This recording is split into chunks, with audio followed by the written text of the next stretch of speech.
Nabi Yunus. Ibu kenal Nabi Yunus? Di mana kenalannya? Sok tahu. Nabi Yunus itu ketika berdakwah kepada kaumnya yang bandel, memberikan peringatan mau beriman akan turun azab. Kapan Yunus? Akan. Kenapa mesti akan? Sekarang aja kalau mau saya tungguin. Kurang ajar betul ini umat. Akhirnya Nabi Nuh menghindar dengan perhitungan kalau azab tidak turun saya sudah jauh, meragukan janji Tuhan. Lalu naik kapal, dinaiki oleh Yunus, kapal mogok. Dicari siapa biang keroknya ini, diundi ternyata Yunus, sampai 3 kali diundi. Dibuanglah Yunus ke dasar laut, ditelan oleh ikan Nun atas perintah Allah. Telan itu Yunus, jangan pakai dikunyah, rusak urusan. Telan saja, simpan di perutmu. Dibawa oleh ikan Nun ke dasar lautan. Itu yang oleh Quran dikatakan bertemulah 3 macam kegelapan. Zulumatun salas, gelapnya tengah malam, gelapnya di dasar laut, gelapnya di dalam perut ikan. Itu namanya peteng, mbahnya gelap. Di perut ikan itulah Nabi Nuh sadar akan kesalahannya. Allah meragukan janji Allah. Ia sujud di dalam perut ikan itu, membaca la ilaha illa anta subhanaka inni kuntu. Itu istighfarnya Nabi Yunus. Dibacakan istighfar begitu, ikan sakit perut, Pak. Di dasar laut kemana mau cari apotik? Dia naik ke permukaan, memuntahkan isi perutnya. Nabi Yunus keluar dengan selamat. Itu pun terjadi pada hari ke-10 bulan Muharram. Istighfar intinya itu. Itu amalan utama bulan Muharram, memperbanyak istighfar. Allah selamatkan Nabi Nuh dari bahtera banjir yang luar biasa 10 Muharram. Allah selamatkan Nabi Ibrahim dari pembakaran Raja Namruz 10 Muharram. Setelah Nabi Ibrahim itu menghancurkan berhala-berhala, Abrahat pulang mau ibadah, lihat Tuhannya berantakan, marah besar. Siapa yang menghancurkan Tuhan-Tuhan kita ini? Ada yang lapor, kami lihat Ibrahim. Tangkap. Belum ada bukti, tangkap dulu yang penting, bukti belakangan. Tangkap. Wah, dikerahkanlah aparat, tangkap Nabi Ibrahim. Disidang langsung oleh Abrahat, oleh Namruz maksud saya. Ibrahim, kau yang menghancurkan berhala-berhala kami ini, Tuhan-Tuhan kami. Siapa bilang? Ada yang lapor. Ah, saya dengar enggak semua berhala itu hancur. Ada yang paling besar, angkat tangan, saya lihat ada kampak di tangannya. Barangkali yang besar itu iseng tuh, yang kecil-kecil dikampakin. Tanya aja sama dia, kamu gila? Kenapa? Masa kami disuruh nanya berhala? Nggak bisa jawab. Kenapa disembah? Lebih gila mana? Tahu nggak bisa jawab kenapa disembah? Kurang ajar kamu Ibrahim. Bakar, dibakar. Ketika Ibrahim dilempar ke kobaran api yang menggunung, Allah perintah api, ya naru kuni bardan wa salaman ala Ibrahim. Hai api, dinginlah sampean. Api Madura waktu itu, Pak. Hai api, dinginlah sampean, selamatkan Ibrahim. Api tunduk kepada perintah Allah. Ibrahim masuk ke kobaran api, selembar rambut pun tidak terbakar. Kenapa? Apinya tunduk kepada perintah Allah. Kenapa? Karena Ibrahim orang yang takut kepada Allah. Api tunduk kepada perintah Allah. Kalau kita baca ayat itu, masuk ke api, mateng. Sudah hadirin yang saya muliakan, oleh karena itu selamatnya Ibrahim dari pembakaran Raja Namrud itu pun pada 10 Muharram, Yaumul Asyura, hari ke-10 dari bulan Muharram. Imediat. Bapak Ibu hadirin hadirat yang saya cintai, sebagian kecil tentang Nabi Adam, Nabi Ibrahim dan Nabi Yunus, tapi saya belum menceritakan tentang Nabi Nuh tadi. Mengulang kaji. Nabi Nuh salah seorang rasul yang masuk ulul azmi 5 besar.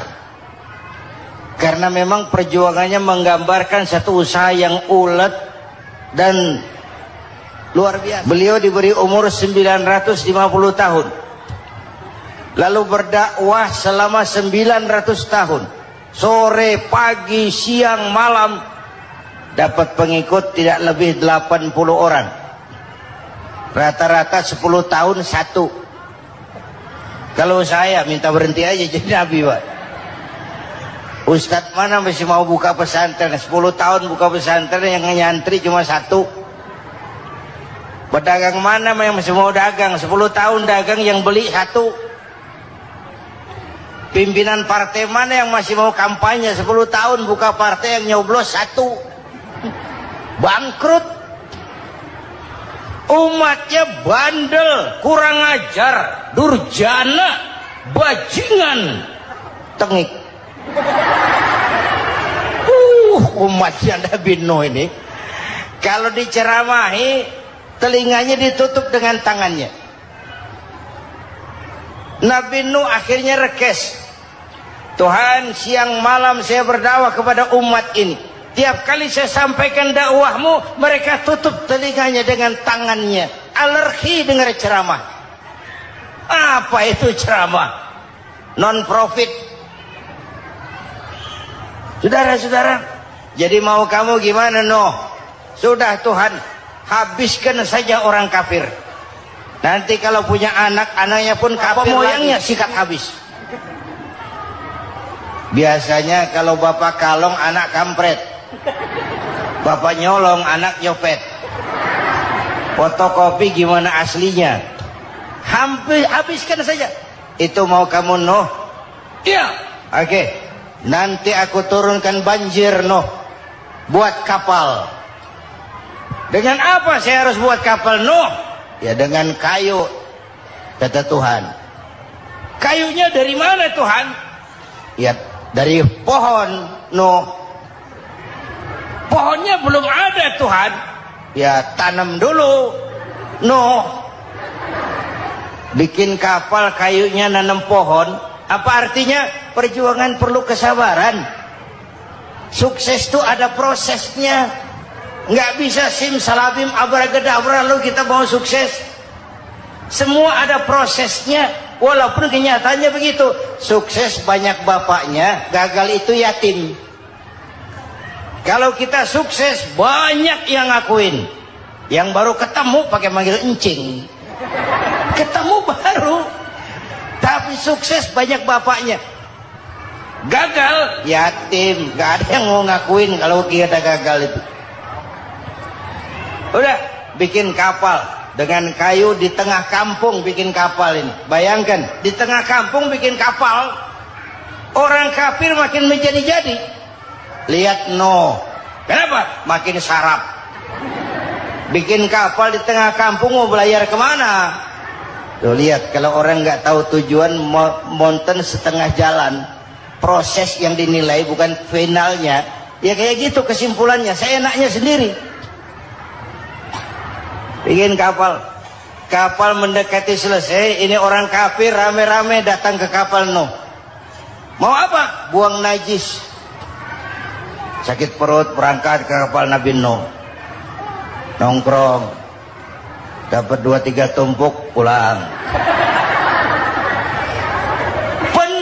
Lantai kapal dengan najis manusia. Inilah perjuangan. Bukan jalan raya lurus bertabur bunga di kanan kirinya. Banyak unah, caci maki, antipat, segala macam. Nuh. Ada orang tua dasar kafir, kurang ajar, sudah stroke berangkat juga ke kapal Nuh. Mau buang najis, pincang-pincang, digotong orang. Selesai buang najis, dia bangun, mau pulang, pegangan tiang kapal, terpeleset, jatuh di atas tumpukan najis. Terjadi keajaiban, yang struknya sembuh. Lumpuhnya hilang. Berangkat digotong-gotong, pulang, jalan gagah sekali. Tapi orang pekampungnya heran, ente sudah sembuh? Sudah. Berobat di mana? Kok begitu paten? Di kapal Nuh. Masih banyak.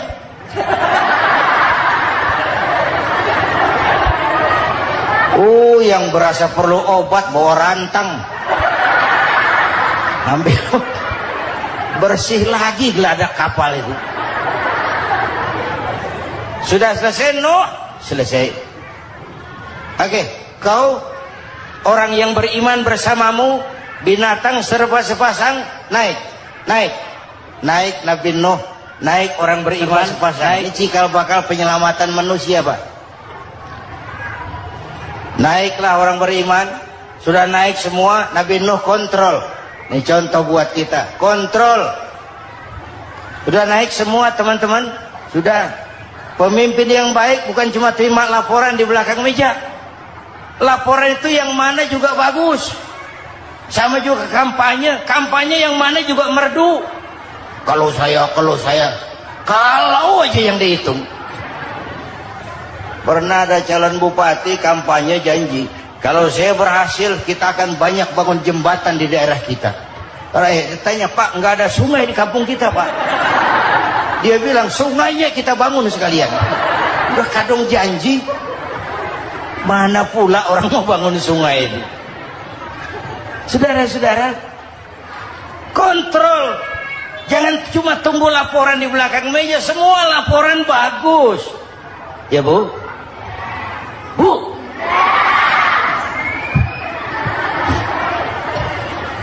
Nabi Nuh kontrol. Sudah naik semua? Sudah, Nuh. Pulan bin Pulan naik Nuh. Paimin bin Tukijo naik, kami lihat naik. Ada orang Jawa juga kayaknya. Ada. Sudah kontrol, Kanan anak saya ikut nggak naik kapal? Kami tidak lihat itu Nuh. Kanan, ini potret. Bapaknya aktif ke masjid, ibunya rajin ke majelis taklim, anaknya keleleran kemana-mana. Bukan di sini, di Prancis. Udah di sini insya Allah sama.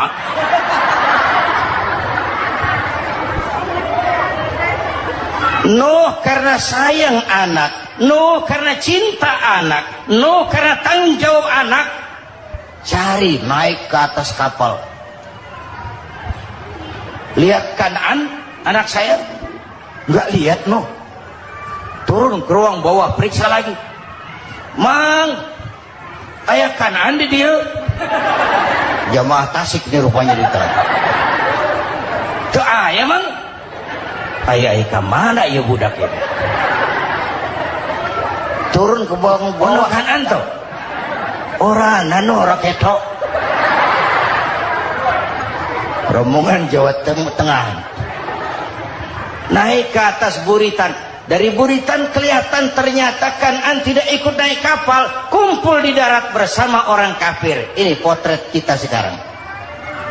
Kumpul sama orang kafir, hanyut anak-anak kita, ditelan budayanya orang kafir, ditelan tradisinya orang kafir, ditelan pergaulannya orang kafir.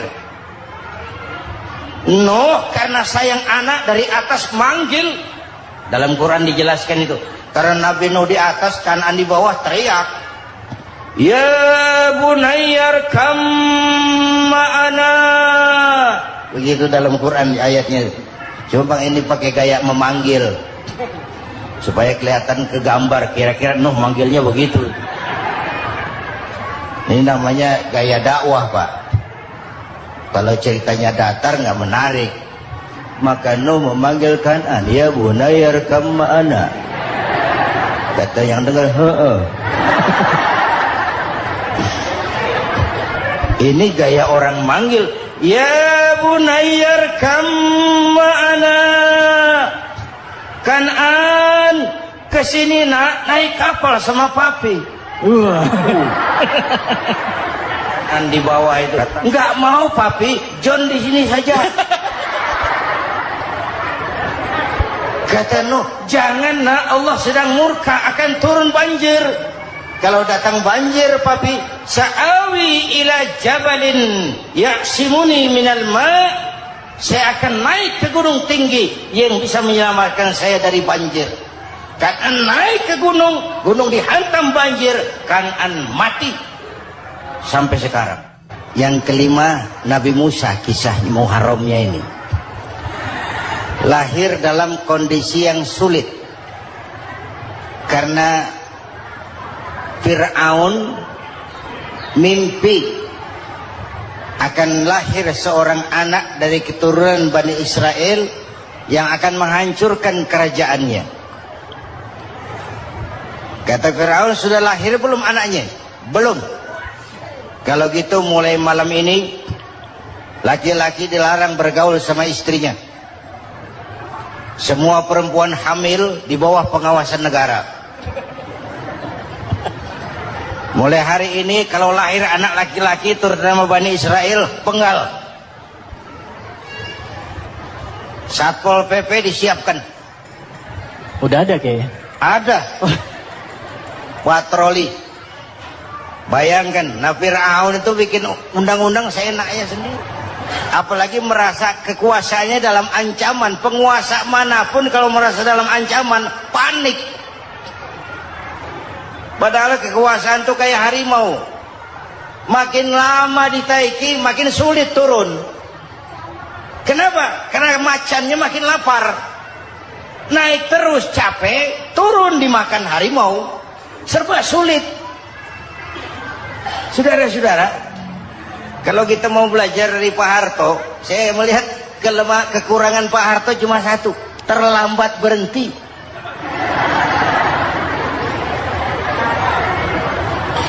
Terlambat berhenti.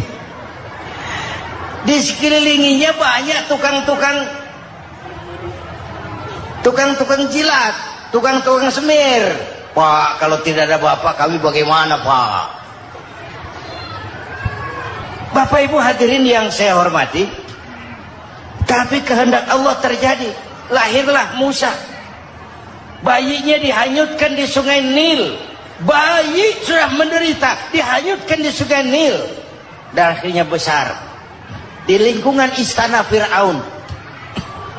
Diriwayat oleh Ratu Aisyah, perempuan Fir'aun. Setelah mulai berjuang, terjadilah itu. Musa dan pengikutnya dikejar oleh Fir'aun. Sampai di tepi laut, Allah wahyukan Musa, lempar tongkatmu ke laut. Dalam kondisi darurat, mukjizat tiada jalan. Kondisi darurat. Kalau tidak, mukjizat itu maunya Allah, bukan maunya Nabi. Nabi nggak kuasa.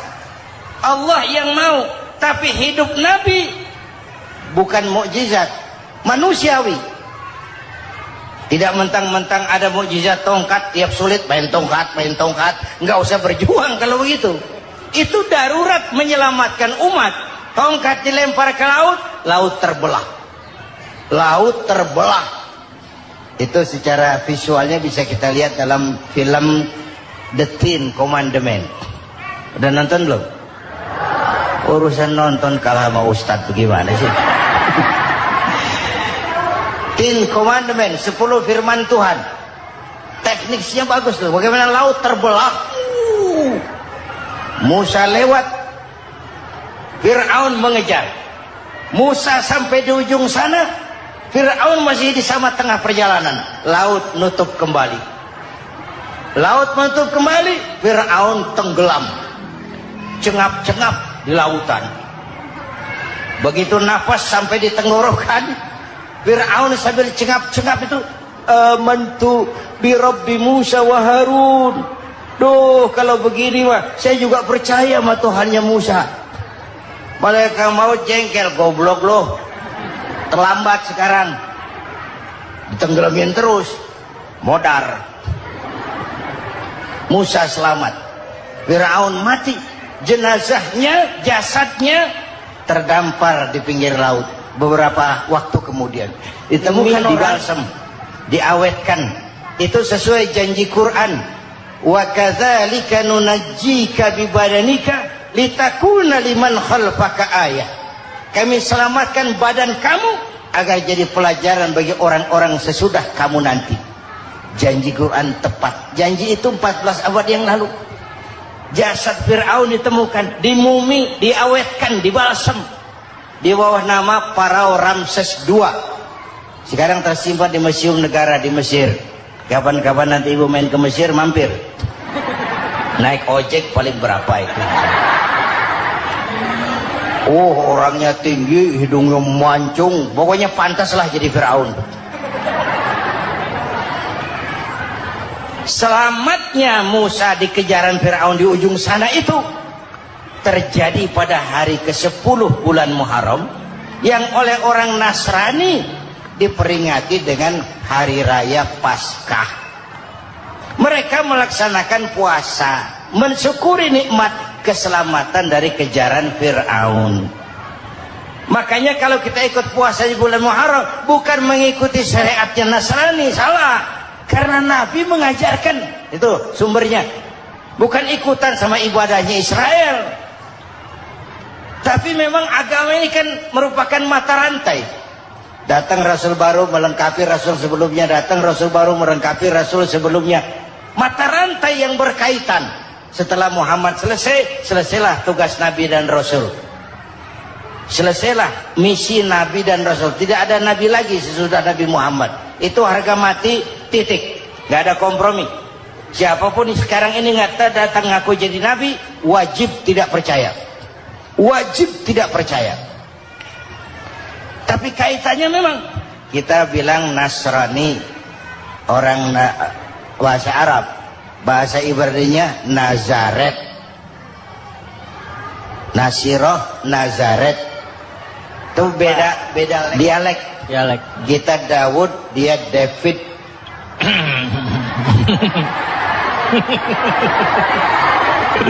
Ibrani. Kita Ali, dia Alek. Kita Sulaiman, dia Solomon. Kita Camat, dia Comot. Ini yang ngomong ini comot sembarang. Ini dia. Bapak dan Ibu jamaah yang saya cintai, pertanyaan pertama, hijrah qalbiyah. Ada hijrah badaniyah, hijrah fisik yang dilakukan Nabi dan sahabat dari Mekah ke Madinah. Itu hijrah badaniyah. Ada hijrah qalbiyah, hijrah hati. Dan ini yang kita perlukan sekarang. Karena refleksinya akan membias kepada alur kehidupan. Kalau hati kita mau berhijrah, fisik akan ngikuti. Hijrah dari tempat, dari malas ibadah menjadi rajin ibadah. Hijrah dari maksiat kepada yang ma'ruf, dari berpecah belah menjadi bersatu. Hijrah seperti itu yang sangat kita perlukan. Apalagi masyarakat ini paternalistik. Kita harus hijrah mental sekarang ini. Maka yang disampaikan tadi benar. Seorang ketua MK siap mengundurkan diri kalau terbukti anak buahnya terlibat suap. Itu walaupun siap, tapi sudah angin segar buat rakyat. Bahwa masih ada banyak insya Allah pejabat kita yang punya harga diri. Walaupun ada juga pejabat kita yang muka tembok, kulit badak, kuping kebo. Muka tembok, kulit badak, kuping kebo. Biasanya kalau kereta api tabrakan di negara-negara maju, Menteri Perhubungannya mundur. Di kita petugas palang pintu dipecat. Jauh sekali Menteri sama petugas palang pintu. Benar diadili yang krocok-krocok, kopral-kopral itu. Padahal hadisnya jelas, ar-rashi wal murtashi finnar. Yang nyuap dan yang nerima suap, dua-duanya neraka. Kasus potret belakangan ini, yang nerima suap, yang diuber, yang nyuap aman, yang nyuap aman, yang korupsi pajak dikecil-kecilin, yang ngemplang pajak aman. Padahal ngemplang pajaknya triliunan. Padahal dia sudah dikasih fasilitas oleh negara mengelola sumber daya alam negara yang artinya milik rakyat. Dia harus bayar pajak uang pajaknya itu dikumpulkan bagi sebesar-besar kemakmuran rakyat. Itu tindakan merugikan rakyat. Karena itu betul, saya setuju, hijrah qalbi yang perlu kita lakukan sekarang. Hijrah hati. Kita ini bangsa Indonesia seperti timnas. Timnas sekarang anak-anak muda sudah berani pakai baju PSSI. Iya. Kenapa? Menang. Coba kalau kalah terus, beleh. Nanti. Menang. Tapi bangsa Indonesia itu memang seperti timnas. Namanya kesebelasan. 11 orang. Walaupun ada pemain bintang ya ada presiden, gubernur, menteri, itu bintang-bintang. Tapi bintang baru ada artinya kalau dibantu 10 pemain yang lain. Cristiano Ronaldo. Siapa itu?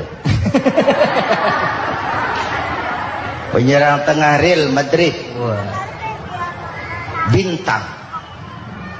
Lionel Messi. Siapa lagi itu? Barcelona. Bercelana.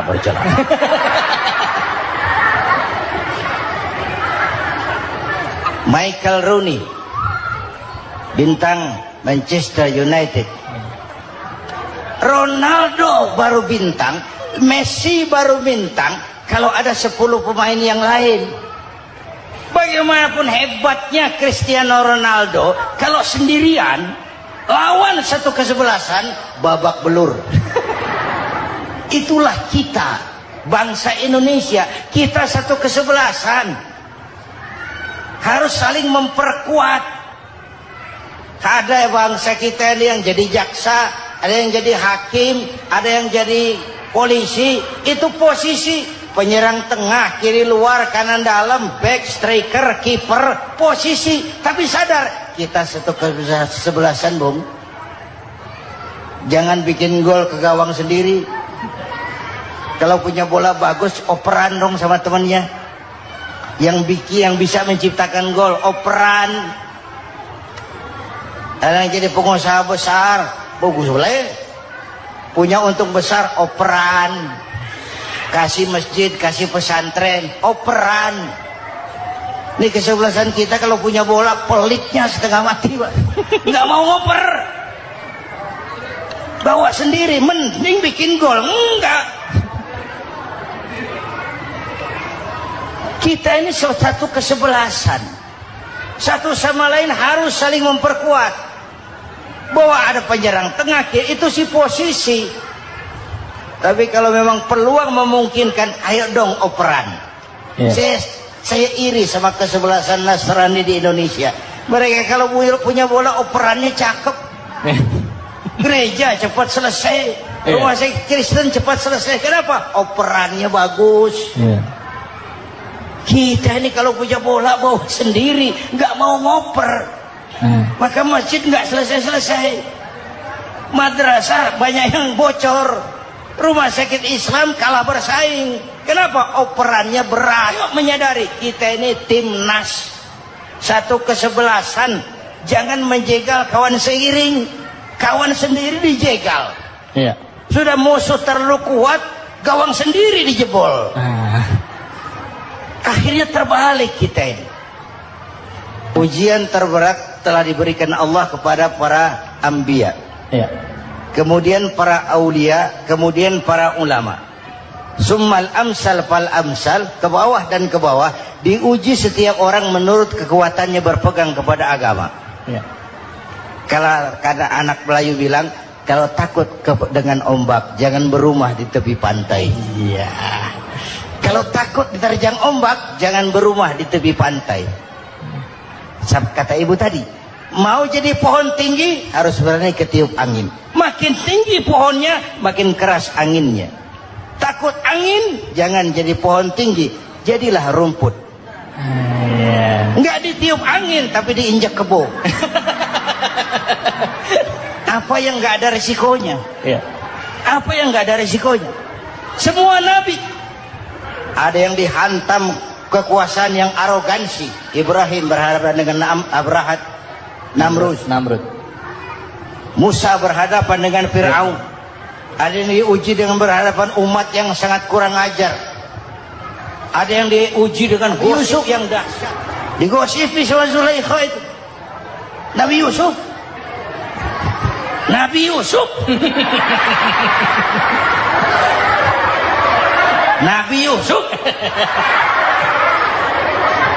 Ya. Yang namanya gosip itu kan menyebarkan keburukan orang. Kalau benar saja hukumnya ghibah. Ya. Kalau salah hukumnya fitnah. Fitnah lebih bahaya dari pembunuhan. Benarnya ghibah, salahnya fitnah. Saudara hadirin yang saya hormati, jadi resiko itu biasa.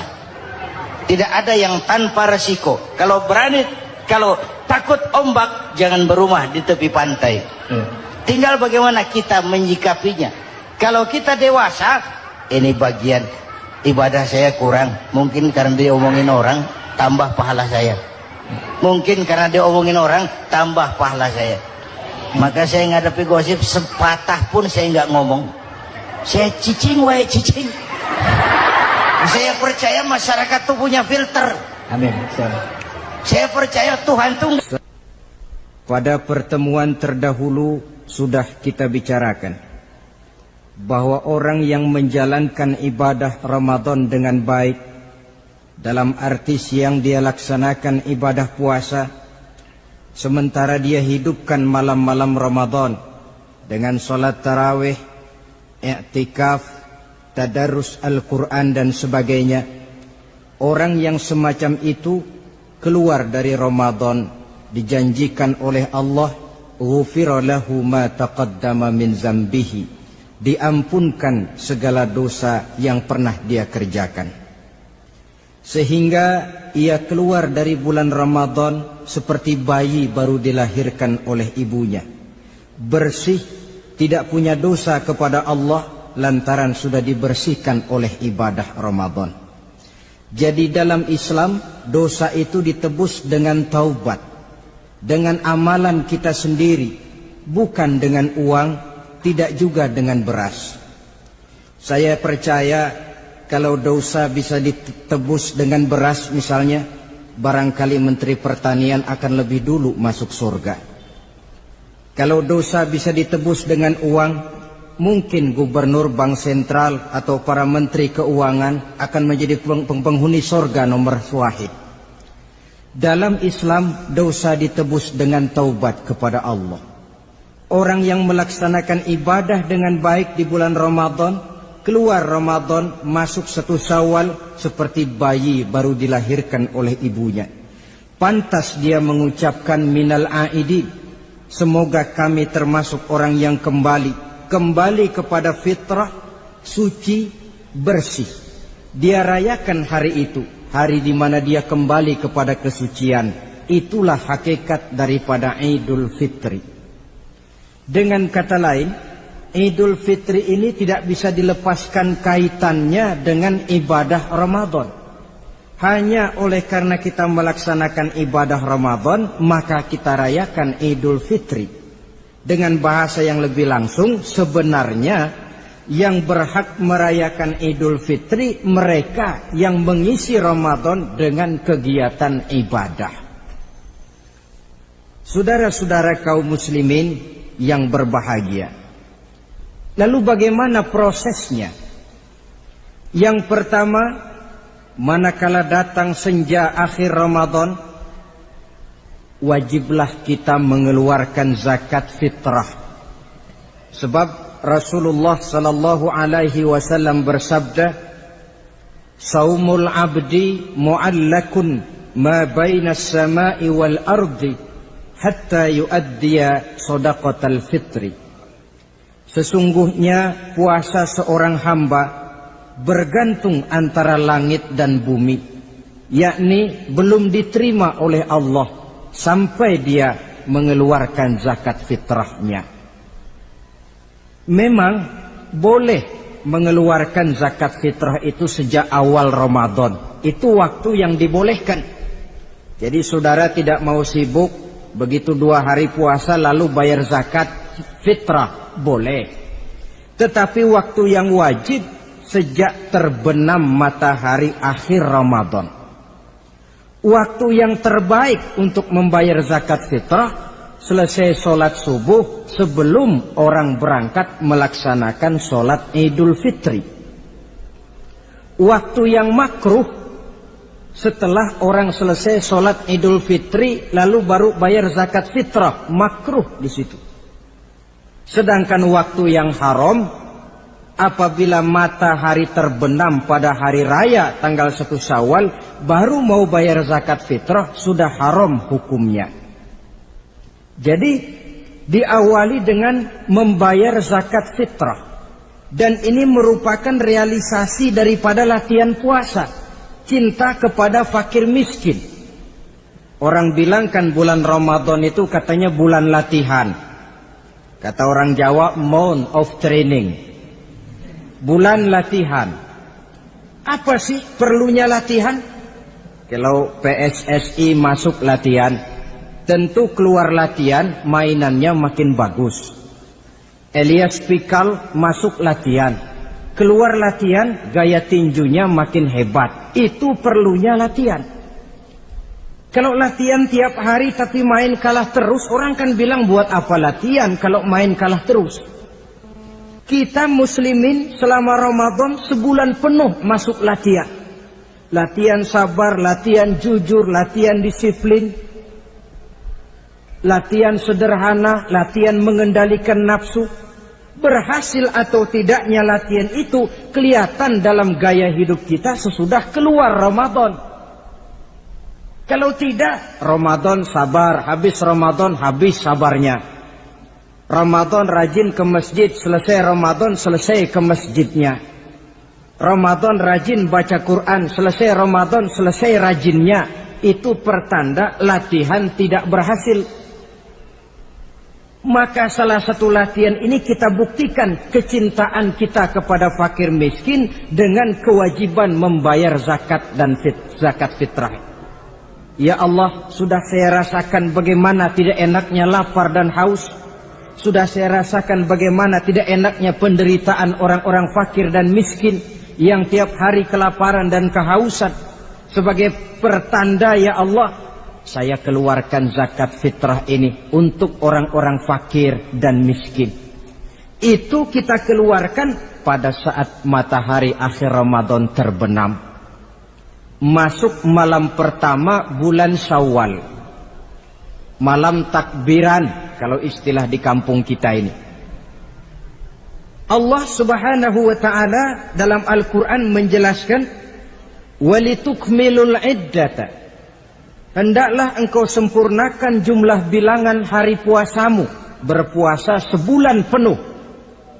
30 hari atau lebih sering 29. Bila sudah sempurna hari puasa itu, walitukabbirullah, hendaklah engkau agungkan Allah. Hendaklah engkau bertakbir. Oleh karena itu disunahkan menghidupkan malam 1 Syawal, malam hari raya Idul Fitri itu dengan memperbanyak takbir. Sejak matahari terbenam selesai sholat maghrib, kita kumandangkanlah kalimat takbir itu dari rumah ke rumah, dari surau ke surau, dari masjid ke masjid, dari kampung ke kampung, pertanda rasa syukur kita yang tiada terhingga kehadirat Allah Subhanahu wa taala, Tuhan yang Maha Esa dan Maha Kuasa. Entah kenapa bila matahari akhir Ramadan terbenam, datang malam 1 Syawal, berubah perasaan kita. Sedih menjadi gembira, sukar menjadi mudah, hati yang tadinya digenangi air kebencian berubah menjadi hati yang penuh dengan cinta kasih kepada sesama. Kumandang takbir bagi orang-orang yang hidup tinggal di rantau, mengingatkan dia kepada kampung halamannya. Terkenang dia sungai tempat dia mandi, lapangan tempat dia bermain. Oi kampuang nan jauh di mato katanya. Sehingga orang-orang yang tinggal di tanah rantau diusahakannya benar supaya bisa berlebaran pulang mudik katanya, nak berkumpul dengan sanak keluarganya. supaya lebih mudah bersilaturahmi sambil mengenang masa-masa lalu di kampung halaman. Jadi setelah zakat fitrah kita tunaikan, sambutlah malam Idul Fitri itu dengan memperbanyak takbir. Ini disunahkan. Menghidupkan malam lebaran dengan memperbanyak takbir. Bukan memperbanyak bakar petasan. Itu kan pekerjaan mubazir. Dan mubazir itu jelas perbuatan setan. Ada yang bilang katanya bakar petasan itu nambah syiar. Syiar macam mana datang dari petasan? Sebagian lagi berjaga-jaga juga, tapi bukan dengan memperbanyak takbir. Bergadang-gadang di pinggir jalan, ngebut dengan kendaraan aneka warna. Tidak itu yang diajarkan agama. Berkumpul kita di surau, berkumpul kita di masjid, paling kurang berkumpul di rumah dengan keluarga. Ramai-ramailah kita bertakbir, memanjatkan puji dan syukur kepada Allah. Ya Allah, kalau tidak lantaran petunjukmu, sulit rasanya melaksanakan perjuangan yang berat sebulan penuh ini. Melatih diri, membina takwa, mengharap ridho. Dengan lapar, melilit perut, dengan haus, mencekik kerongkongan. Bersyukur kami kepadamu ya Allah. Dan sebagai pertanda kami kumandangkan kalimat takbir, memuji keagungan dan kebesaranmu. Allahu Akbar, Allahu Akbar, Allahu Akbar, walillahil hamd. Saudara-saudara kaum muslimin rahimakumullah. Di dalam satu hadis dari Ubadah bin Samit diriwayatkan oleh Imam Tabrani, bersabda Rasulullah sallallahu alaihi wasallam, "Man ahya lailatal fitri lam yamut qalbuhu yauma tamutul qulubi." Barang siapa yang menghidupkan malam Idul Fitri, maka hatinya itu tidak akan pernah mati pada saat hati-hati orang lain menjadi mati. Kita yang paling khawatir dalam hidup ini, pada saat hati kita sudah mati selagi jasad masih hidup, menjadilah kita bangkai berjalan dalam pandangan Allah. Badan hidup tapi hati mati, bangkai berjalan dalam pandangan Allah. Jadi ini hakikat merayakan Idul Fitri. Puasa Ramadan sebulan penuh, malamnya ibadah, menunaikan zakat fitrah, lalu malamnya menghidupkan malam dengan takbiran. Yang terjadi kan kita lihat adat yang dibesarkan, ibadat ditinggal. Puasa tidak, tarawih apalagi, lebaran kurang seminggu sudah lebih sibuk dia daripada yang puasa. Ke pasar kayaknya pasar mau dibeli semua. Rumah pun dicat, dikapur, baju diperbarui. Itu kan kulit. Memang lebih bagus kalau kulitnya baik, isinya pun baik. Tapi yang lebih penting daripada sekedar kulit adalah isi. Hakikat merayakan Idul Fitri kembali kepada kesucian. Kita bersih, tidak punya dosa kepada Allah. Itu kita rayakan. Dengan apa? Nah, oleh seorang ulama, Al-Imam Zakiyuddin Abdul Azim bin Abdul Quwa Al-Munziri, diberikan contoh bagaimana Rasulullah sallallahu alaihi wasallam itu merayakan Idul Fitri. Beliau berkata, yuhibbu sallallahu alaihi wasallam ayyuqabilal 'ida bil bisri was surur. Rasulullah sallallahu alaihi wasallam cinta, senang menyambut Idul Fitri bil bisri was surur, dengan muka gembira dan dengan sikap sukacita. Jadi merayakan Idul Fitri bil bisri was surur, muka menunjukkan kegembiraan. Kenapa gembira? Sudah berhasil berjuang sebulan penuh. Bukan gembira lantaran di rumah banyak dodol, kue, pakaian serba baru, sepatu pun serba baru. Bukan itu yang kita gembira. Gembira lantaran telah berhasil berjuang mengalahkan nafsu, memenuhi perintah Allah, melaksanakan puasa. Gembira lantaran kita kembali suci seperti bayi baru dilahirkan oleh ibunya. Bil bisri, muka menunjukkan kegembiraan, cerah di malam itu sampai di hari lebarannya. Jadi walaupun barangkali oleh karena kesulitan ekonomi tidak terbeli itu baju yang baru, tidak terbeli itu sepatu yang baru, tidak terbeli itu makanan dan kue seperti tetangga, jangan sampai mengurangi kegembiraan kita. Tidak boleh menyambut lebaran itu dengan manyun. Tahu manyun? Mukanya sudah macam asam sama kukusan. Tidak ada menunjukkan sikap kegembiraan.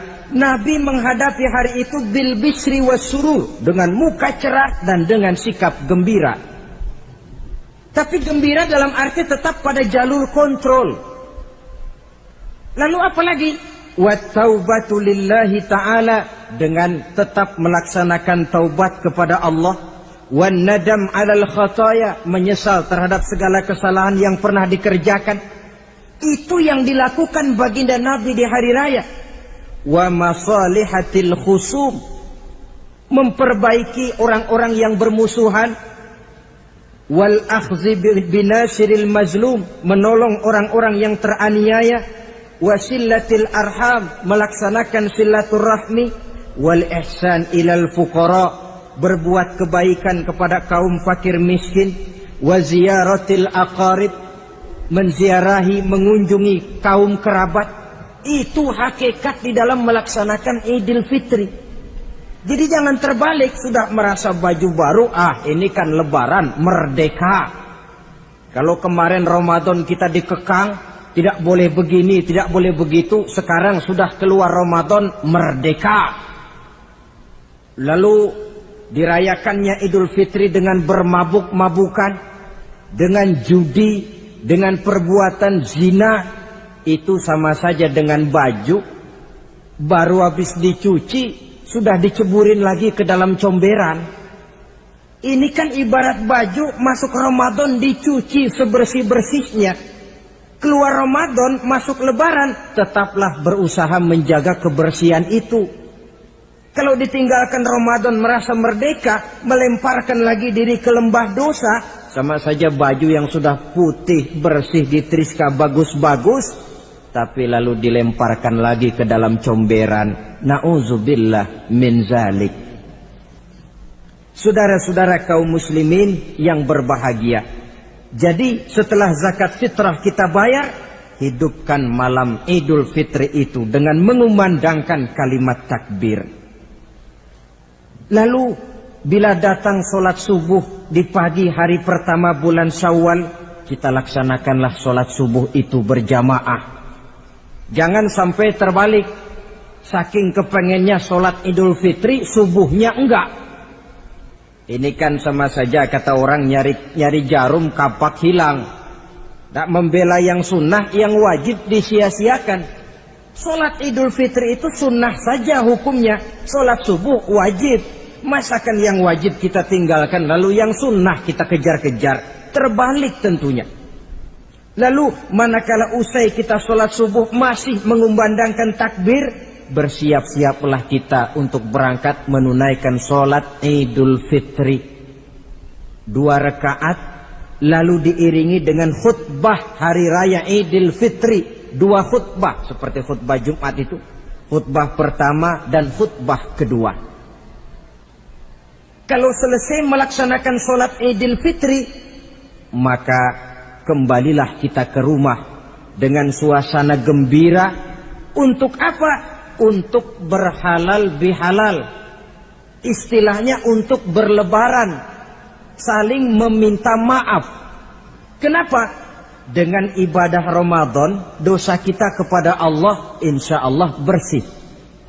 Tapi kan kita tidak cuma berbuat dosa kepada Allah, kita juga berbuat salah kepada sesama manusia.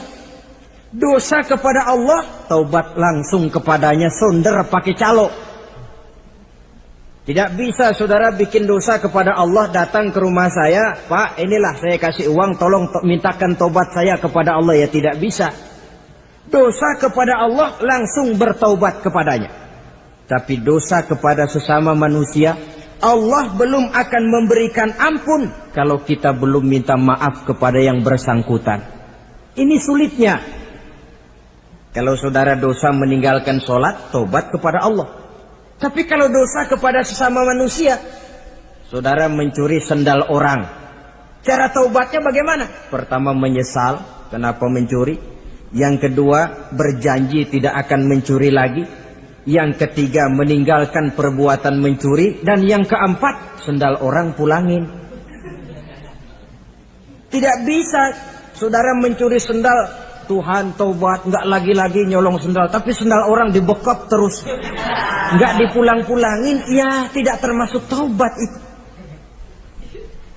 Itulah sebabnya selesai sholat Idul Fitri, kita pun meminta maaf. Nah, siapa yang harus lebih utama kita mintakan maaf? Satu riwayat menjelaskan bahwa selesai sholat Idul Fitri, para sahabat mendengar Rasul mengucapkan amin sampai 3 kali. Amin, amin, amin. Heran para sahabat, ini Rasulullah tidak ada angin, tidak ada hujan, kenapa amin sampai 3 kali? Mereka pun bertanya, ya Rasul, tadi amin sampai 3 kali kenapa? Kalian tidak tahu? Tidak tahu ya Rasul.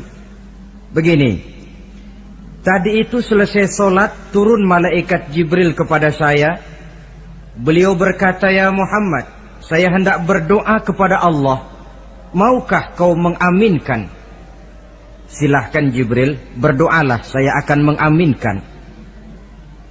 Rasul berdoa, Nabi mengaminkan. Doanya berisi 3 macam permohonan, maka Rasul pun 3 kali mengucapkan amin. Logikanya, kalau sudah malaikat Jibril yang berdoa, lalu Rasul yang mengaminkan, apa iya doanya itu meleset? Apa isi doa malaikat Jibril? Yang pertama doa beliau, ya Allah, hari ini, 1 Syawal ketika itu, saya mohon kepadamu, janganlah engkau terima puasa dan ibadahnya anak yang durhaka kepada kedua orang tuanya. Rasul di belakang, amin. Anak yang durhaka kepada ibu bapaknya. Ya Ramadan dia puasa di siang hari, malam dia taraweh, dia tadarus Al-Quran. Kalau sudah durhaka kepada ibu bapaknya, ibadahnya didoakan oleh malaikat Jibril, diaminkan oleh Rasul agar tidak diterima oleh Allah Subhanahu wa ta'ala. Sebab itu manakala usai sholat Idul Fitri, pulang kita ke rumah, bersimpuhlah kepada ibu bapak, meminta maafnya, meminta ridhonya. Ibu kita yang telah mengandungkan kita, melahirkan kita antara pilihan hidup dan mati. Bapak yang pergi pagi pulang sore, peras keringat banting tulang untuk mendidik dan membesarkan kita. Demi setelah kita yang anak ini jadi orang, kadang-kadang lupa kacang akan kulitnya. Bagaimanapun tinggi status sosial seorang anak, bagaimanapun banyak gelar di sandangnya, bagaimanapun kayanya dia, kalau sudah durhaka kepada kedua orang tuanya, alamat hidup tidak akan memperoleh keberkahan. Doa malaikat Jibril yang kedua, ya Allah, hari ini saya mohon kepadamu, jangan engkau terima puasa dan ibadahnya suami istri yang tidak saling memaafkan.